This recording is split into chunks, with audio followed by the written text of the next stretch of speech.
Samantala, tunghayan naman natin ang isang kwentong pangkasaysayan ni Xiao Chua sa Showtime. Ako ay Pilipino.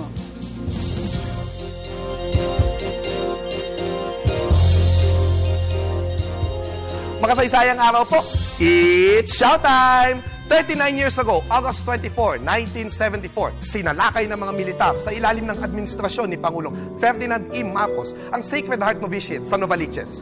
Walang paalam sa mga opisyal ng simbahan ang pagsalakay. Kahit walang ebidensya, 21 ang inaresto kasama ang 2 pari.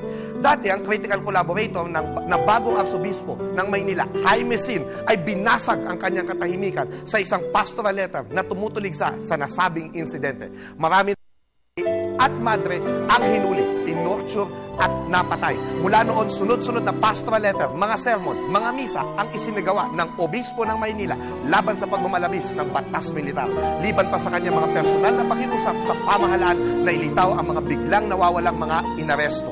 Ang simbahan din ang kumalinga sa mga kaso ng mga tinorcho sa pamamagitan ng Task Force Detainees ni Sister Mariani Di Maranan na pinatatakbo ng Association of Major Religious Superiors of the Philippines. Marami sa mga madre at pari ang nanguna sa protesta. Isa na rito, si Sister Mary Jan Manansan ng St. Scholastica's College. Pinigil ni Cardinal Sin ang pagpapahintulot ng pagpapatayo ng malahiganting Santo Niño Shrine sa lungsod ng Antipolo para sa 25th wedding anniversary ng mga Marcos sa pagsasabing, salamat na lamang, pero hindi yata mainam na patayuan ng malaking bahay ang Santo Niño habang napakaraming makalita ang walang matirhan, sapon.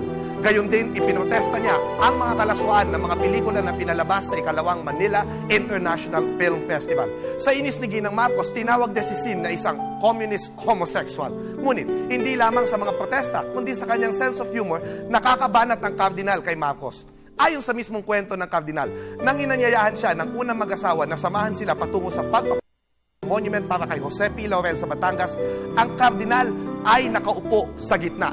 Hindi sila nagkibuan at napatahimik. Pagbaba sa Batangas, tinanong ni Marcos, "Why are you so silent?" Sagot ng kardinal, "Because I was crucified between 2 thieves." Natuwa si Marcos. Nakaupo siya sa kanan.